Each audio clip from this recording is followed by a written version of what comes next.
রহমান রহিম। সুপ্রিয় দর্শক, আমি Talukdar Safayet, senior vice chairman মানবাধিকার সংস্থা বাংলাদেশ আইন সহায়তা কেন্দ্র ফাউন্ডেশন থেকে ভোলা জেলার পূর্ব কাঠালিয়া ৮ নম্বর ওয়ার্ডে আমরা উপস্থিত হয়েছি।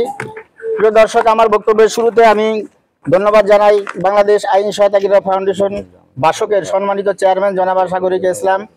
ধন্যবাদ জানাই ভোলা জেলার সম্মানিত ডিসি মহোদয়, এসপি মহোদয় এবং ভোলা সদর থানার অফিসার ইনচার্জ সহ আজকে অত্র এলাকার সম্মানিত আজকে সবার সম্মানিত সভাপতি গিয়াসউদ্দিন হাওলাদার সহ ভাইয়ের নামটা প্লিজ মোহাম্মদ তাইমুর মালিক সহ এখানে আজকে আমরা গণ্যমান্য ব্যক্তি যারা আছি সবাইকে ধন্যবাদ জানাই। প্রিয় দর্শক, আপনারা জানেন যে আমরা আজকে এখানে যে বিষয়টি নিয়ে আলোচনা করেছি, বাদী এবং বিবাদী দুই পক্ষের ভিতরেই আসলে আমাদের বিভিন্ন সময় বিভিন্ন বছরের পর বছর বিভিন্ন ধরনের ঝামেলা জটলায় থাকে। কারণ হলো দুই পক্ষরে কেউ একত্রিত করতে পারে না, যার কারণে ইচ্ছা থাকা সত্ত্বেও অনেকে করে না। আবার কেউ কেউ আছে যে মনে করে যে এগুলো প্যাচ বাঁধায় রাখলে ভালো লাগে। ঠিক আছে, তো আপনারা জানেন টেকনাফ থেকে তেঁতুলিয়া সমগ্র বাংলাদেশের আনাচে কানাচে আমাদের এই সংস্থার আমরা যারা আছি পরিচালক, এভাবে আপনাদের দরজায় আমরা ছুটে যাই আমরা চেষ্টা করি আপনাদের দুই পক্ষের সুন্দরভাবে আপোষ মীমাংসা করে দিয়ে যাতে আপনারা দীর্ঘদিন ভালো থাকবেন, সেই কারণে এখানে আমাদের কোনো স্বার্থ নাই। ঠিক আছে, তো প্রিয় দর্শক, আপনারা দেখলেন আমাদের আজকে যে আলোচনা হয়েছে, আমাদের কিছু কাগজপত্র জটিলতা থাকার কারণে কিছু কাগজপত্র এখানে সংগ্রহ করা হয়নি, যার কারণে আমরা দুই পক্ষের কাছ থেকে পুনরায় আবার একটা সময় চেয়ে নিচ্ছি।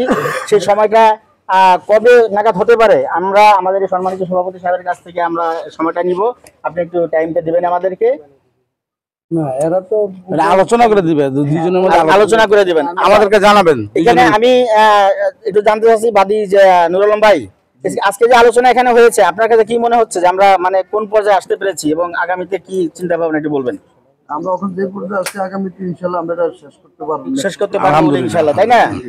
বিবাদী পক্ষের থেকে আঙ্কেল আপনি একটু বলবেন যে আমরা এখন আজকে যে আলোচনা করেছি এটা আপনার কি মনে হয়েছে যে আমরা আসলে কতটুকু কি করতে পারবো আমাদের মন ভালো থাকলে? আপনি সহযোগিতা করবেন। আমরা কি এটার সমাধান দিতে পারবো আলহামদুলিল্লাহ। তো প্রিয় দর্শক, আপনারা দুই পক্ষের মুখ থেকে শুনতে পারলেন যে আমরা ইনশাআল্লাহ আগামী তারিখে একটা আলোচনা করে আমাদের ডেট দিবে, ওই ডেট অনুসারে আমরা এসে আপনারা দোয়া করবেন আমরা যেন এনাদের দীর্ঘদিনের সমস্যার সমাধান করতে পারি। আসসালামু আলাইকুম ওয়া রাহমাতুল্লাহি ওয়া বারাকাতুহু। আমরা সকলের পক্ষ থেকে আমার আবদার আছে, আপনারা একদিন ভয় থাকবেন এই নিয়ত করে আইন। আচ্ছা, না না উনি ঠিক কথা বলছেন।